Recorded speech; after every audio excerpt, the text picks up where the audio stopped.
বিভিন্ন ফেইথ নেতারা সরকার এবং সংশ্লিষ্ট কর্তৃপক্ষের পাশাপাশি সমাজের নানা গুরুত্বপূর্ণ ইস্যুতে ভূমিকা পালন করতে পারেন। শিক্ষা, কমিউনিটি সেফটি, পরিবেশ রক্ষা, রিসাইক্লিং এবং ভ্যাকসিন বা পাবলিক হেলথের মতো বিষয়ে প্রভাব রাখতে পারেন তারা। টাওয়ার হ্যামলেটস এর নির্বাহী মেয়র লুৎফুর রহমান টাউন হলে ইমাম, খতিব সহ ইসলামিক স্কুল ও কলেজের প্রিন্সিপালদের সাথে এক বিশেষ সভায় এসব কথা বলেন। মেয়র জানান, পরবর্তীতে কাউন্সিল ইমাম সহ অন্যান্য ফেইথ লিডারদের সাথেও এসব বিষয়ে ট্রেনিং এবং আলোচনা আয়োজনের পরিকল্পনা রয়েছে তার।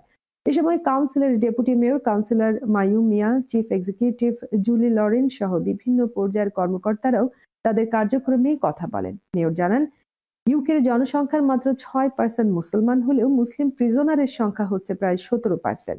একইভাবে কোভিড-19 এর সময়ও সাউথ এশিয়ান কমিউনিটি সবচেয়ে বেশি ভিকটিম হয়েছেন। রিসাইক্লিং বা পরিবেশ সুরক্ষায় অন্যান্য বাড়ার তুলনায় অনেক পিছিয়ে আছে টাওয়ার হ্যামলেটস। এই ক্ষেত্রে সবচেয়ে বড় কমিউনিটি হিসেবে বাংলাদেশি মুসলিম কমিউনিটি ভূমিকা রাখতে পারে বলে মনে করেন মেয়র লুৎফুর রহমান।